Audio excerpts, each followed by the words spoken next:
November 19, 1942. A command post on the outskirts of Stalingrad. Field Marshal Friedrich Paulus stood gazing out the window. Beyond his view stretched a battlefield blanketed in snow. His adjutant entered with a report. Field Marshal, Soviet forces have begun encirclement from the north and south. Paulus gave no answer. His hand trembled ever so slightly. What was going through his mind in that moment?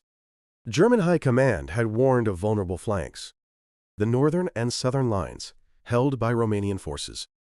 That was where the greatest danger lay. But Hitler's order was crystal clear. Not one step back. A map lay spread across the desk. Red lines encircled the positions of the 6th Army and Allied forces, some 300,000 men. Paulus stared at the map. His finger traced the encirclement. The adjutant continued. Command estimates show fuel, ammunition, and food will last only a short time. Paulus's expression hardened. He knew what this encirclement meant. In that moment, two choices clashed violently in his mind. Option A, obey Hitler's order and defend Stalingrad to the death. Option B, break through the encirclement and retreat west. Choose A, and the 6th Army might be annihilated.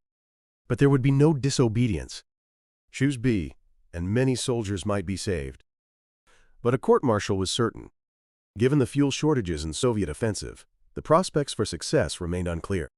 Paulus closed his eyes. Something stirred within him. And then, he made his choice. As ordered, we hold 300,000 soldiers. Their fate rested on this man's decision.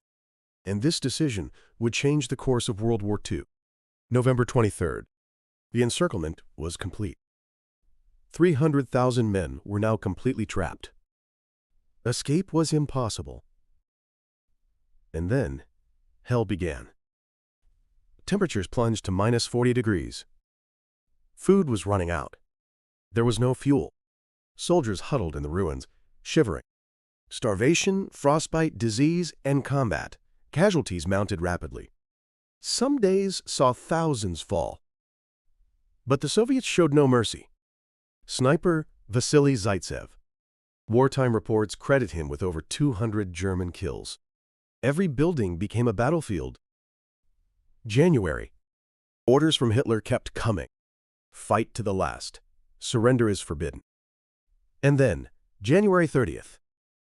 Hitler promoted Paulus to Field Marshal. The next morning, when Paulus received the news, he understood its meaning.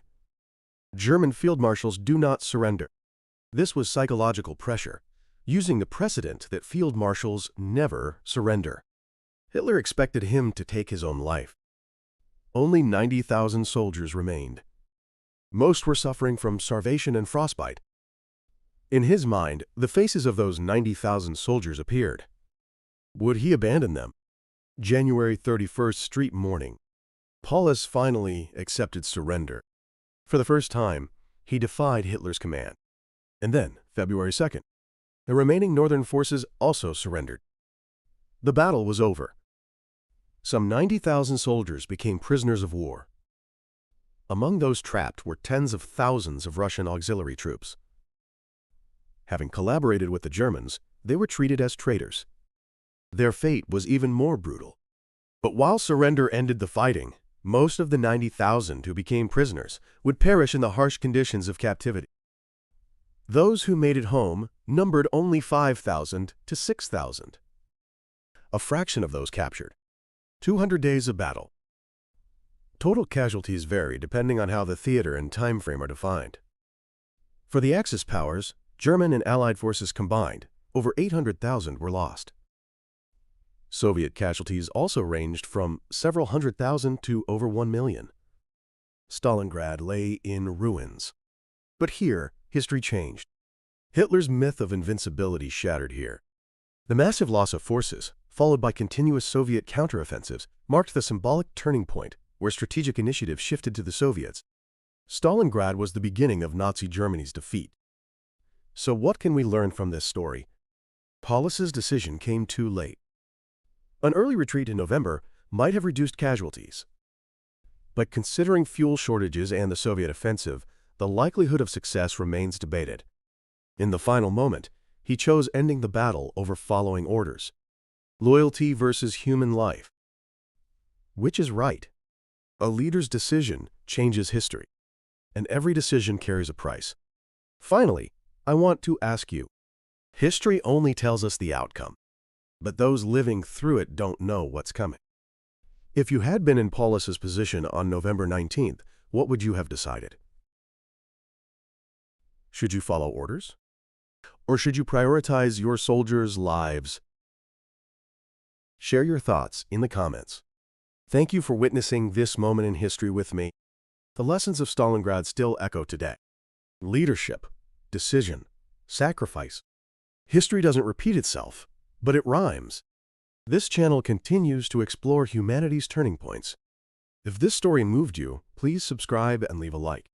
Your comments fuel the next journey through history. Until next time.